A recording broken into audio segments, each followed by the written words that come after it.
নিরামিষ এই ভেন্ডির রেসিপিটি এতটাই সুস্বাদু যে বাচ্চা থেকে বড় সকলেই কিন্তু চেয়ে খাবে। নমস্কার বন্ধুরা, বনশ্রীস কিচেন অ্যান্ড ব্লগস থেকে সবাইকে স্বাগত জানাই। এখন গরম পড়ে গেছে আর এই সময় কিন্তু ঘরে ঘরেই ভেন্ডির নানান রকম রেসিপি তৈরি করি আমরা। আর তোমরা একবার এইভাবে ভেন্ডিটা রান্না করে খেও, আমার মনে হয় তোমাদের সকলের খুব ভালো লাগবে। চলো তাহলে রেসিপিটি শুরু করা যাক। রেসিপিটি বানানোর জন্য 200 গ্রাম ভেন্ডিকে খুব ভালো করে ধুয়ে নিয়েছি। ধুয়ে আমি ভালো করে কাপড় দিয়ে মুছে নিয়েছি, একটুও কিন্তু ভেন্ডির মধ্যে জল নেই। এবার ভেন্ডিগুলোকে আমি কেটে নেব। দেখো, বড় ভেন্ডিগুলোকে আমি দুফালা করে নেব। আর দুদিকটা আমি কেটে নিয়ে মাঝখানটা এইভাবে একটুখানি চিরা লাগিয়ে নেব। এমনভাবে চিরা লাগাতে হবে যাতে নিচের পোর্শনটা যেন না কেটে যায়, শুধুমাত্র ওপরের পোর্শনটাতেই কিন্তু চিরাটা লাগাতে হবে। আর তোমরা যদি এটা না পারো তাহলে শুধুমাত্র দুভাগ করে নিও, তাহলেও কিন্তু হবে। এইভাবে দেখো, চিরাটা আমি এইভাবে লাগিয়ে নিয়েছি। বড় সাইজ বা মাঝারি সাইজের ভেন্ডিগুলোকে আমি দুফালা করে নিয়েছি, আর ছোটোগুলোকে আমি ফালা দেইনি, দুধারটা কেটে মাঝখানটা একটুখানি চিড়ে নিয়েছি। এইভাবে সমস্ত ভেন্ডি কেটে আমি ফিরে আসছি। দেখো, ভেন্ডিগুলো আমি একইভাবে কেটে নিয়েছি। এবার এটাকে সাইডে রেখে দিচ্ছি। আর রেসিপির জন্য লাগবে আলু। এখানে আমি একটা মিডিয়াম সাইজের আলু আর একটা ছোট সাইজের আলুকে এইভাবে লম্বা লম্বা কেটে নিয়েছি। কেটে আলুটাকে আমি জলের মধ্যে ডুবিয়ে দিয়েছি যাতে কালো না হয়ে যায়। এবার রান্নাটা শুরু করব। তার জন্য গ্যাসের মধ্যে কড়া বসিয়ে দিয়ে দিলাম 2 টেবিল চামচের মতো রিফাইন্ড অয়েল। আমি রিফাইন্ড অয়েলে আজকে রান্নাটা করব, তোমরা চাইলে সর্ষের তেলেও করে নিতে পারো। তেল বা গরম হয়ে গেছে, এখন কেটে রাখা ভেন্ডিগুলো দিয়ে দিলাম। দিয়ে সামান্য একটু হলুদ গুঁড়ো দিয়ে ভেন্ডিটাকে হালকা করে একটুখানি ভেজে নেব। এখন কোনো নুনের ব্যবহার করব না, নুনটা আমি পরে দেব। রেসিপির জন্য ভেন্ডিটাকে এইভাবে একটুখানি ভালো করে ভেজে নিলে কিন্তু রেসিপির টেস্টটা খুব ভালো হয়। দেখুন, নাড়াচাড়া করে ভেন্ডিগুলোকে আমি একটু ভালো করে কিন্তু ভেজে নিয়েছি।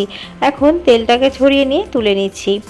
বন্ধুরা, তোমরা তো অনেকভাবে ভেন্ডি খেয়েছো, একদিন আমার মতো এইভাবে ভেন্ডিটা খেয়ে দেখো, খেতে কিন্তু দুর্দান্ত হয়।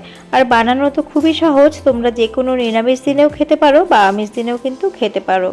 ডাল ভাতের সাথে তো ভালো লাগবেই, তাছাড়া রুটি পরোটা সব কিছুর সাথে কিন্তু অসাধারণ লাগবে।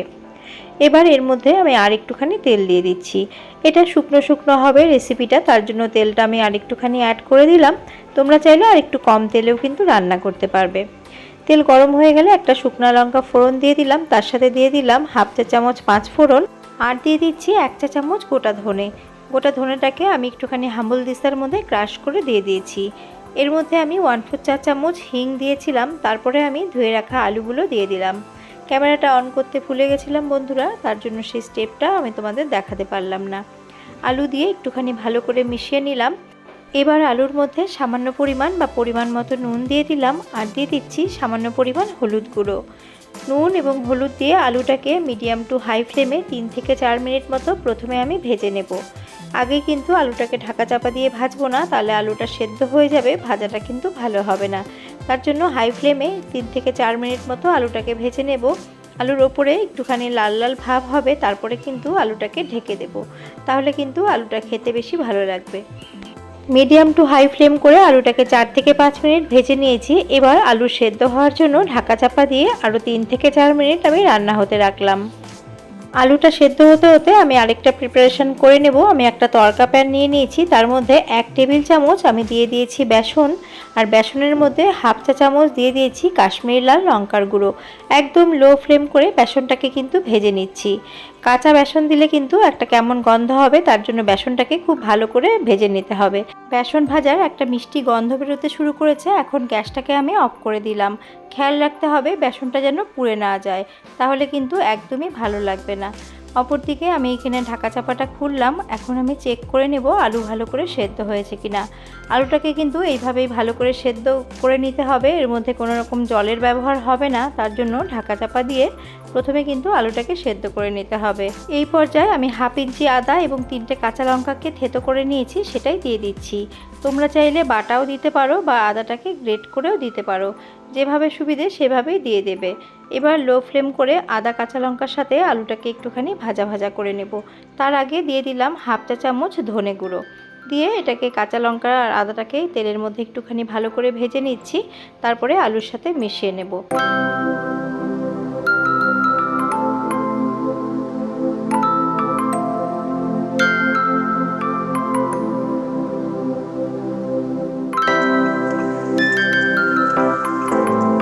গ্যাসের ফ্লেমটাকে একদম লোতে করে 3 মিনিট মতো আদা কাঁচা লঙ্কার সাথে আলুটাকে ভেজে নিয়েছি। আর এই পর্যায়ে আদার কাঁচা গন্ধটা কিন্তু চলে গেছে।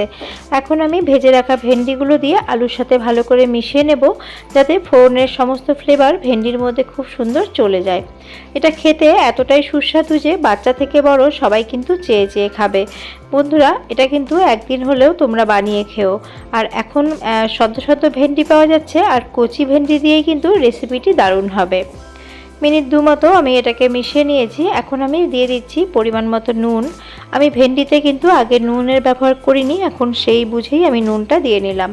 দিয়ে সমস্তটা আবারও ভালো করে মিশিয়ে নিচ্ছি। বন্ধুরা, ভেন্ডির মধ্যে যে পিচ্ছিল ভাব আছে তার জন্য কিন্তু অনেকেই একদমই ভেন্ডি পছন্দ করে না। তোমরা যদি এইভাবে বানিয়ে দাও তাহলে কিন্তু ভেন্ডি একদমই পিচ্ছিল হবে না, আর খেতেও হবে দুর্দান্ত। দেখো, কথা বলতে বলতে আমি আরও 2 মিনিট মতো আমি আলুর সাথে ভেন্ডিটাকে নাড়াচাড়া করে নিয়েছি। এই পর্যায়ে অ্যাড করে দেব ড্রাই রোস্ট করে নেওয়া বেসনটা। আমি এখানে ছোলার বেসন ব্যবহার করেছি।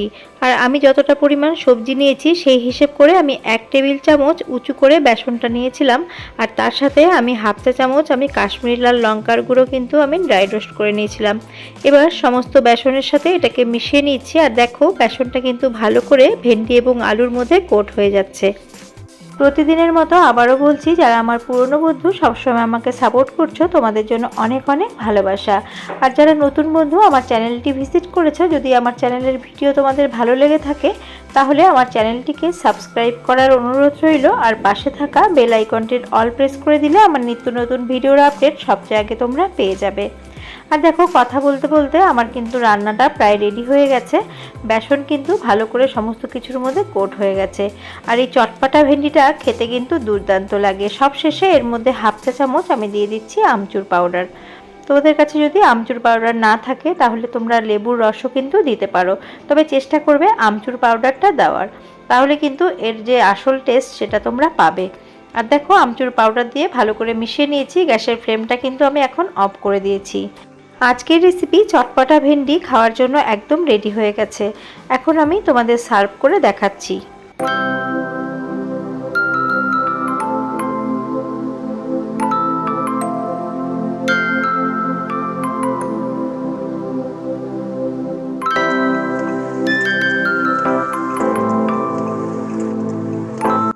রেসিপিটি আমি ডাল ভাতের সাথে পরিবেশন করেছিলাম, আর আমার বাড়ির সদস্যদের খুবই ভালো লেগেছে। বলেছে আবারও ভেন্ডি আনলে এইরকম করেই ভেন্ডি বানাতে। খুব সহজ এবং নিরামিষ এই ভেন্ডি রেসিপিটি তোমাদের কেমন লাগলো কমেন্ট করে জানিও। ভালো লেগে থাকলে তোমরা একদিন এইভাবে বানিয়ে খেও। আবারও হাজির হয়ে যাব অন্য কোনো রেসিপি বা ব্লগ নিয়ে। আজ এই পর্যন্ত, নমস্কার।